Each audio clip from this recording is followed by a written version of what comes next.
JEE में 2024 का जो सिलेबस था उसका अपडेट आ चुका है। एक्टिविटी हो गया, रेडियो एक्टिव डीके हो गया, अल्फा बीटा डीके रेस ये था। अब आप लोगों की क्वेरी पे, क्योंकि आप लोगों के जो मैसेजेस आए उसके क्वेरी पे मैंने ये चीज लिखी है कि डोंट गेट धोखा। तो वो लेंस लगा के, मिरर लगा के वो कहीं पे भी पूछ सकता है। और भैया हाँ, ये वीडियो को 2x तो मत देखना बेटा, वरना फिर सदमे में आ सकता है तू। हेलो माय डियर स्टूडेंट्स, तो जैसा कि आप सब लोगों को मालूम है कि जेई में 2024 का जो सिलेबस था उसका अपडेट आ चुका है। तो इसमें आइए जरा देख लेते हैं कि कौन कौन से चैप्टर हटा दिए गए हैं, कौन कौन से आर्टिकल्स हटा दिए गए हैं और किन किन आर्टिकल से आपको धोखा मिल सकता है। धोखे का मतलब समझ जाओ कि आप लोगों ने ज्यूम कर लिया है कि भाई साहब ये सवाल ये आर्टिकल तो हट गए हैं, और पता चला कि आप भाई साहब उनको छोड़ के चले जाओ और वहां पे आपको एक या दो कोई एक आध सवाल आपको देखने के लिए मिल जाए। और जैसे कि अब जितने बच्चे इस वक्त 12th पास हैं वो सब ये बात जानते होंगे कि बाद में अगर अपन देखें तो भैया एक एक सवाल पर 5-5, 6-6, 10-10, 15-15 हजार रैंक का डिफरेंस आ जाता है, क्योंकि एक सवाल गलत करने का मतलब होता है 5 नंबर पीछे होना। क्लियर है? तो चलो फिर शुरू करते हैं बिना किसी वक्त को जाया किए। मैंने यहाँ पे सारी चीजें लिख दी हैं वीडियो को, और मेरी एक एक बात को ध्यान से सुनिएगा क्या मैं यहाँ पे कह रहा हूं। यहाँ पे तो सबसे पहले मैं बात करता हूं उन आर्टिकल्स की तरफ जिसको रिमूव कर दिया गया, कंप्लीटली बोला गया कि भाई साहब ये हटा दिए गए। जैसे कि डॉपलर इफेक्ट है, जेईई मेंस के लिए हटा दिया गया, लेकिन मेक श्योर आप उसको जो है जेईई मेंस के बाद जेईई एडवांस में आई थिंक ये रहेगा, तो इसलिए आप ये मत सोचिएगा कि इससे आपका पीछा छूट गया है। ओके, जेईई मेंस में नहीं है लेकिन जेईई एडवांस में आई थिंक ये डेफिनेटली आएगा। पोटेंशियोमीटर मेंशन नहीं किया है, हटा दिया गया है, बिल्कुल हटा दिया गया है, लेकिन आप जो है पोटेंशियोमीटर से मिलते जुलते शक्ल सूरत वाले सवाल जरूर देख के जाइएगा, क्योंकि कभी कभी सवाल होता है सर्किट एनालिसिस के फॉर्म में वो पूछ लेता है। पोटेंशियोमीटर डायरेक्टली पोटेंशियोमीटर पे जितने बेस सवाल थे वो आप स्किप कर सकते हो। पीओसी पूरी तरीके से हटा दिया गया है, आप उसको बिल्कुल स्किप कर सकते हो, देखना भी मत उसकी तरफ, तो बड़ी बात बिल्कुल मत देखना। अगला एक होता है अर्थ मैग्नेटिक फील्ड, जिसमें हम लोग जो है angle of declination, angle of Dick, magnetic meridian, geographic meridian, इस टाइप की चीजें जो पढ़ते थे वो पूरी तरीके से हट गई है। आप बेधड़क बिंदास उसको स्किप कर सकते हो। मॉडर्न फिजिक्स में कुछ चैप्टर थे जो आप केमिस्ट्री में भी देखते थे, जैसे रेडियो एक्टिविटी हो गया, आप केमिकल काइनेटिक्स में भी देखते थे, फर्स्ट ऑर्डर काइनेटिक रिएक्शन जो होती थी, तो ये चीजें फिजिक्स से हट गई है। तो इसके लिए आपको कोई इतना ज्यादा रिलैक्सेशन तो नहीं मिलेगा, क्योंकि ऑलरेडी आप केमिकल काइनेटिक्स में इतनी डिटेल में जाके पढ़ते हो कि यहाँ पर आप जब पढ़ते तो आपको मजा आता। तो लेकिन इट्स ओके, चलो हट गया। रेडियो एक्टिविटी हो गया, रेडियो एक्टिव डीके हो गया, अल्फा बीटा डीके रेस ये था, ये वाला पार्ट हमारा हट गया। सेमीकंडक्टर में सबसे अच्छी बात ये, अगर मैं सेमीकंडक्टर को रेट करूं तो आउट ऑफ 100 अगर मैं 100% सेमीकंडक्टर के सिलेबस के बारे में बात करूं तो वो 3 पार्ट में डिवाइडेड होता है। पहला पार्ट आपका होता है लॉजिक गेट। लॉजिक गेट से सवाल हमेशा आते हैं, जरूर पढ़ेगा जाए, वहां से साल भी सवाल आने की प्रोबेबिलिटी बहुत ही ज्यादा है। दूसरा पार्ट उसका होता है लॉजिक गेट के बाद जो पीएन जंक्शन पे बेस्ड थ्योरी होती है, जिसमें हम लोग फॉरवर्ड वेस, रिवर्स वेस कैसे काम करेगा, जेनर डायोड। जेनर डायोड बहुत इंपॉर्टेंट है, आप लिख के लिख लीजिए कि भैया जेनर डायोड और लॉजिक गेट से तो डेफिनेटली सवाल आने ही आने हैं। कम से कम 10 सवाल टोटल आपको दोनों सेशन में, अगर मैं बात करूं जनवरी में और जो है अप्रैल में, 10 से 15 सवाल आपको देखने के लिए यहां से मिल सकते हैं। लेकिन इसका जो थर्ड पार्ट होता है, 30% पार्ट हो गया आपका कौन सा लॉजिक गेट वाला, 30% पार्ट हो गया था आपका कौन सा जेनर डायोड और पीएन जंक्शन डायोड वाला, और लास्ट का जो 30% डायोड पार्ट होता था जिसमें PN junction transition, NPN transition, common ammeter, common base, ये सारी चीजें जिसमें हम लोग पढ़ा करते थे अल्फा बीटा, वो सारी चीजें हट गई है। मतलब ट्रांजिस्टर जो लास्ट का 30% पार्ट था, ट्रांजिस्टर और ट्रांजिस्टर के आगे transistor as a switch, transistor as a amplifier, ये सारा हटा दिया गया है। तो ये आपके लिए सच में एक बहुत बड़ा रिलैक्सेशन है। उसके बाद अब थर्मोडायनेमिक्स में कार्नोट इंजन एफिशिएंसी मेंशन तो नहीं किया है, इसलिए सब लोगों ने ये मान लिया है कि सिलेबस से हटा दिया गया है। लेकिन मेरी आपको राय है, क्योंकि उसने ये मेंशन कर दिया कि सेकंड लॉ ऑफ थर्मोडायनेमिक्स है, तो सेकंड लॉ ऑफ थर्मोडायनेमिक्स है तो इसका मतलब उसका बेसिक एप्लीकेशन वो पूछ सकता है। तो इसलिए मैं आपसे बोलूंगा कि कार्नोट इंजन एफिशिएंसी ज्यादा डिटेल में बिल्कुल ना पढ़े, बिल्कुल आप छोड़ सकते हो, लेकिन बेटा फॉर्मूला तो जरूर पढ़ के चले जाएं कि उसका एफिशिएंसी का जो फॉर्मूला होता है वो होता है 1 - T2/T1 या 1 - Q2/Q1। ये जरूर देख के चले जाएं, क्योंकि जेईई मेंस कभी कभी इस तरह की हरकतें कर देता है, बोल तो देगा लेकिन पूछ भी लेता है फिर। उसके बाद अगला है आपका डैम्प्ड ऑक्सीलेशन। ये बहुत ही इस तरीके का आर्टिकल है जिसमें सब लोगों ने मान लिया है कि भाई साहब ये नहीं आएगा, इसको हटा दिया गया है। लेकिन आप प्लीज इस भुलावे में ना रहे, इस धोखे में ना रहे। डैम्प्ड ऑक्सीलेशन के बारे में सिलेबस में तो उसने मेंशन नहीं किया, लेकिन एक्सपेरिमेंट में उसने मेंशन कर दिया है। एक्सपेरिमेंट तो मैं यहाँ पे पीडीएफ लेके आया था, यहाँ पे उसने यहाँ पे मेंशन कर दिया है, कहाँ पे यहाँ पे उसने मेंशन कर दिया simple pendulum dissipation of energy by the plotting graph between the square of the amplitude and the time.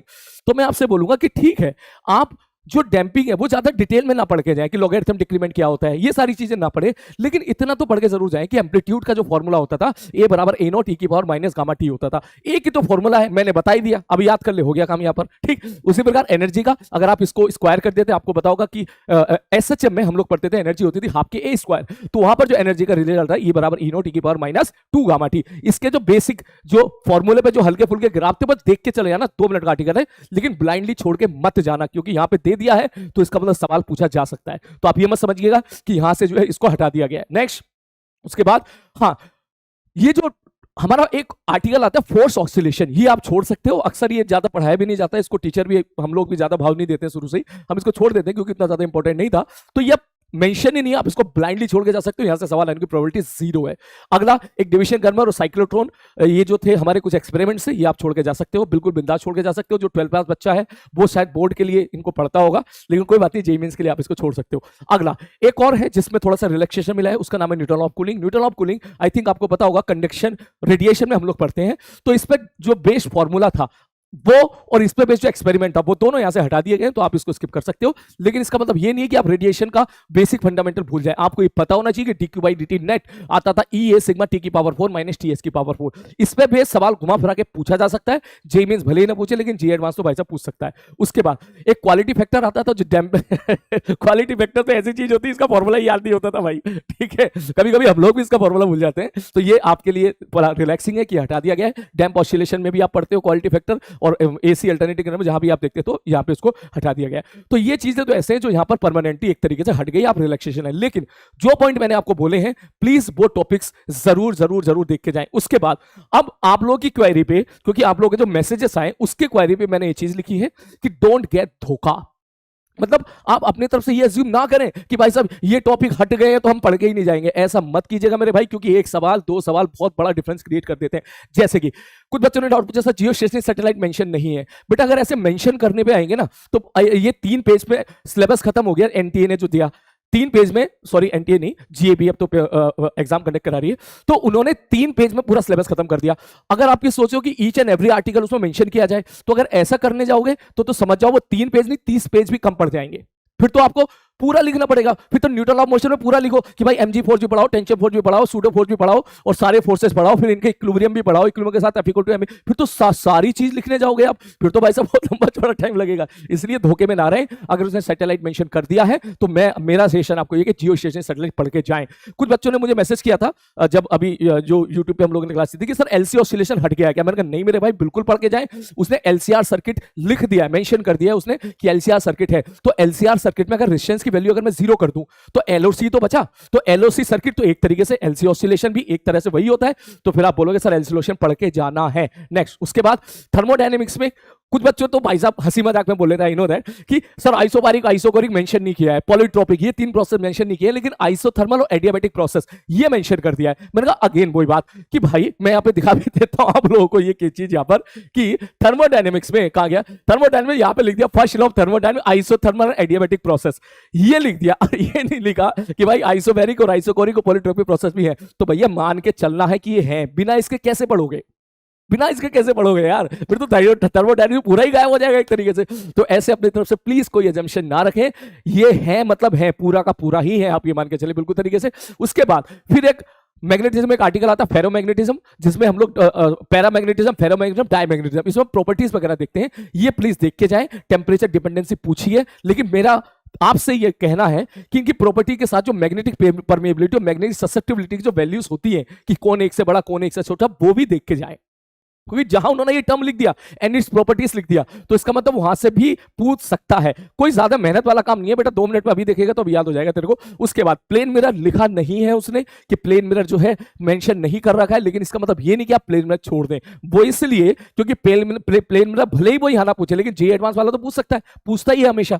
अगर डायरेक्टली प्लेन मिरर के सवाल नहीं पूछे तो वो लेंस लगा के, मिरर लगा के वो कहीं पे भी पूछ सकता है। तो इसलिए आप एटलीस्ट उतना तो जरूर पढ़ के जाएं जितना आपके सर आपको पढ़ाएं। बेसिक फंडामेंटल आपको क्लियर होनी चाहिए, वरना ऑप्टिक्स की फील नहीं आएगी। एक जैसा आर्टिकल होता है वेरिएबल मास सिस्टम, तो कभी कभी वेरिएबल मास सिस्टम के जो सवाल होते हैं वो डायरेक्टली नहीं पूछे जाते हैं, वो इनडायरेक्टली पूछ लिए जाते हैं, थ्योरेटिकल के फॉर्म में पूछ लिए जाते हैं। और बोल देगा भैया हमने तो तुमसे जो है ना लॉ ऑफ कंजर्वेशन मोमेंटम पूछ लिया हमने, तो वो वेरिएबल मास सिस्टम का थ्योरेटिकल सवाल बोल देगा और कह देगा हमने तो भैया एक तरीके से कंजर्वेशन मोमेंटम पूछ लिया आपसे। तो इस तरह घुमा फिरा के, या इंपल्स, आपको पता होगा इंपल्स बना हुआ चेंज इन मोमेंटम होता है, तो इंपल्स टाइप का सवाल बना के इस टाइप के कंसेप्ट ऐड कर देता है। तो इसलिए अपनी तरफ से कोई भी ऐसी थॉट प्रोसेस ना रखें। जो बेसिक फंडा जो क्लास में पढ़ाए गए हैं उनको आप जरूर पढ़ के जाएं, उनके बिना तो वैसे ही मैकेनिक्स अधूरी है यार। उसके बाद फिर जैसा रेनॉल्ड नंबर है, क्रिटिकल वेलोसिटी है, रेनॉल्ड नंबर मेंशन नहीं किया गया है, लेकिन फॉर्मूला जरूर पढ़ के जाएं। मेरे हिसाब से ये आ सकता है, क्रिटिकल वेलोसिटी से रिलेटेड जो भी 1-2 फॉर्मूले प्लीज जरूर पढ़ के जाएं, इनको छोड़ के बिल्कुल ना जाएं। प्रिज्म।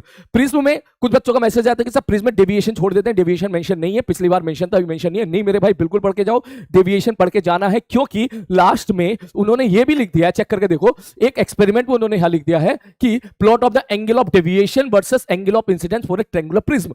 इसका मतलब प्रिज्म में वो ये आपसे कहना चाहता है कि अगर मैंने सपोज एक लाइटर को इधर फेंक के मारा तो बता दो कितने एंगल डेविएट हो जाएगी। तो पूरा का पुराना जो यू जैसे शक्ल, यू की शक्ल सूरज जैसा दिखने वाला ग्राफ था, जब उस ग्राफ के बारे में पूछ गए, डेविएशन के बारे में बात कर ली, तो फिर तो वो पूछ ही सकता है। तो इसलिए प्लीज इस चीज को हल्के में ना ले, और इसमें जो एक थिन प्रिज्म होता है वो भी पढ़ के जाए, ठीक, क्योंकि ये चीज आपको एज्यूम करनी पड़ेगी खुद से कि सवाल ये पूछ सकता है नॉर्मल प्रिज्म और थिन प्रिज्म में क्या अंतर है। एंगल ऑफ प्रिज्म होता है वही तो छोटा कर दिया ना, थोड़ी सी मैथ्स ही तो ऐड कर दी ना उसमें। तो इसलिए आप अपनी तरफ से कुछ ना माने, इसको जरूर पढ़ के जाएं। उसके बाद नेक्स्ट अगला डैम्प्ड ऑसिलेशन फॉर्मूला, यह मैं आपको बता चुका हूं कि डैम्प्ड ऑसिलेशन जो है नहीं लिखा, मेंशन नहीं है, लेकिन इसका एक्सपेरिमेंट मेंशन है, इसलिए प्लीज इसके फॉर्मूले जो बेसिक फॉर्मूला है वो जरूर देख के जाएं। इसके अलावा, और हाँ भैया, इसके अलावा जैसे कि कलर कोडिंग होता है, रेजिस्टेंस है, ये हटा दिया गया है, थोड़ा सा आपके लिए रिलैक्सेशन है। एक फॉर्मूला हुआ करता था इसमें, वो फॉर्मूला आप जो है आपको याद करने की कोई जरूरत नहीं है।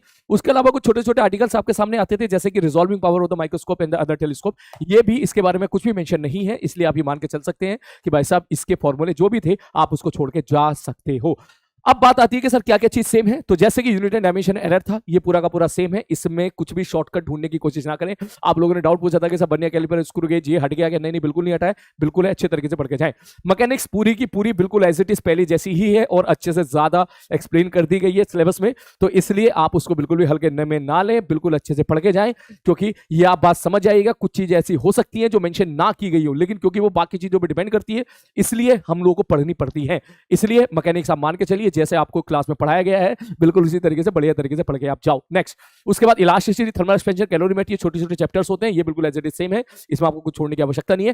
फ्लूइड है, फ्लूइड मेरे हिसाब से बिल्कुल सेम है। मैं मानता हूं इसमें कुछ जैसे रेनॉल्ड नंबर मेंशन नहीं किया गया है, लेकिन आप सेम ही मान के चलो, इसके फॉर्मूले आप जरूर पढ़ के जाओ, क्योंकि क्रिटिकल वेलोसिटी पूछ लिया तो इसका मतलब रेनॉल्ड नंबर के बारे में भी इंफॉर्मेशन आपको होनी चाहिए। इलेक्ट्रोस्टैटिक्स पूरा का पूरा एज इट इज है, पूरा का पूरा एज इट इज है, इसलिए बढ़िया तरीके से पढ़ो इसको। हाँ, जो कैविटी ने कंडक्टर के अंदर जो कैविटी वाला पोर्शन होता है, आप चाहो तो उसको छोड़ के जा सकते हो, क्योंकि जेईई में उतना ज्यादा इंपॉर्टेंट नहीं होता है वो। उसके बाद कैपेसिटर एज इट इज बिल्कुल ऐसा ही है, ग्रेविटेशन बिल्कुल ऐसा ही है। आप ये ना समझिए कि ग्रेविटेशन में जियो स्टेशन सैटेलाइट नहीं पढ़ के जाएंगे, क्योंकि वो मेंशन नहीं किया है। तो बेटा मेंशन तो पिछले साल भी नहीं किया था, ठीक है, इसलिए आप बिल्कुल पढ़ के जाए। सैटेलाइट मेंशन कर दिया है, इसका मतलब आपको पढ़ना है। अब ये नहीं कि हर एक चीज आपको मेंशन की जाए तभी आप पढ़ोगे। ईएमआई भी बिल्कुल ऐसे चीज ही है। इसके अलावा आपके 2-3 डाउट थे। सबसे पहला नंबर डाउट, क्या ये पूरा सिलेबस जो है ये सर जी एडवांस के लिए भी एज इट इज रहेगा क्या? नहीं मेरे भाई, जी एडवांस के बारे में अभी तक कोई इन्फॉर्मेशन नहीं आई है। जिस दिन जी एडवांस का सिलेबस आ जाएगा आपको इन्फॉर्म कर दिया जाएगा। तो आप ये ना मान के चले कि जी एडवांस का भी यही सिलेबस होगा, उसका थोड़ा सा डिफरेंट होगा, डेफिनेटली डिफरेंट होगा।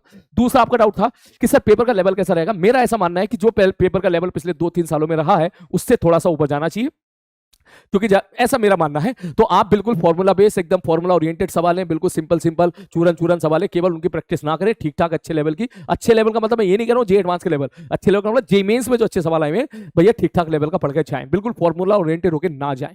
उसके अलावा जो बच्चे इस टाइम 11th क्लास में है, नन्हे मुन्ने से हैं, ठीक है, उनसे बात बोलूंगा। वो कह रहे थे कि सर हमारे लिए भी इतना ही रिलैक्सेशन मिलेगा क्या? नहीं मेरे भाई, अभी कुछ नहीं बोल सकते। हो सकता है आपके लिए यही रिलैक्सेशन मेंटेन रहे, हो सकता है और ज्यादा रिलैक्सेशन मिल जाए, और हो सकता है कि शायद कुछ चीजें ऐड हो जाएं। तो इसलिए आप लोगों के लिए वीडियो बेसिकली उतने ज्यादा इंफॉर्मेटिव नहीं है, लेकिन आपके लिए सबसे ज्यादा इंफॉर्मेटिव बात यह है कि जो सर आपको पढ़ा रहे हैं वो सारे नोट्स, सारी चीजें आप ब्लाइंडली उसको फॉलो करते जाओ। तो आई होप छोटी सी इस वीडियो में आप लोगों ने जितनी इंफॉर्मेशन गैदर की होगी उसका आपको जरूर फायदा मिलेगा। मैं एक बार फिर से समराइज कर देता हूं। कुछ ऐसे चैप्टर्स है जो पूरी तरीके से हटा दिए गए, आप उसको बिल्कुल स्किप कर सकते हो, जैसे कि आपका पीओसी हो गया है, जैसे कि आपका जो है ट्रांजिस्टर हो गया है, जैसे कि आपका डॉपलर इफेक्ट हो गया है, पोटेंशियोमीटर हो गया है। ये चैप्टर्स जो छोटे आर्टिकल जो छोटे छोटे थे, कलर कोडिंग हो गया है, रेडियो एक्टिविटी में अल्फा बीटा गामा डिके हो गया है, और मॉडर्न फिजिक्स में जो और अंदर हम लोग पूछते थे चीजें रेडियो एक्टिविटी से रिलेटेड, रेडियो एक्टिविटी हो गया, वो पूरा हट गया है। तो ये चीजें, लेकिन न्यूक्लियाई है, एक बच्चा डाउट पूछा न्यूक्लियाई भी हट गया क्या? नहीं मेरे भाई, पूरा बाइंडिंग एनर्जी टाइप की जो छोटी छोटी बेसिक डेफिनेशन थी उन पे छोटे छोटे बेसिक सवाल वो जरूर पढ़ के जाएं वहां पर आप। और मॉडर्न फिजिक्स का जो स्टार्टिंग वाला पार्ट था, मॉडर्न फिजिक्स हो गया, आपका फोटो इलेक्ट्रिक इफेक्ट हो गया, और आपका जो ये स्टार्टिंग वाला जो पार्ट था डी ब्रोगली वेवलेंथ हो गया, ये बिल्कुल एज इट इज है जैसे पहले थे। तो इसलिए बहुत अच्छे तरीके से आप इसको पढ़ के जाएंगे। क्लियर है? तो आई होप आप लोगों की पढ़ाई बढ़िया चल रही होगी। तो इसी तरह जुड़े रहिए, टिके रहिए। और भैया हाँ, ये वीडियो को 2x पे मत देखना बेटा, वरना फिर सदमे में आ सकता है तू। ठीक, तो चलो मिलते हैं अभी नेक्स्ट वीडियो में किसी और इंफॉर्मेशन के साथ। तब तक टिके रहिए, और हाँ समझ गया होगा। Take care.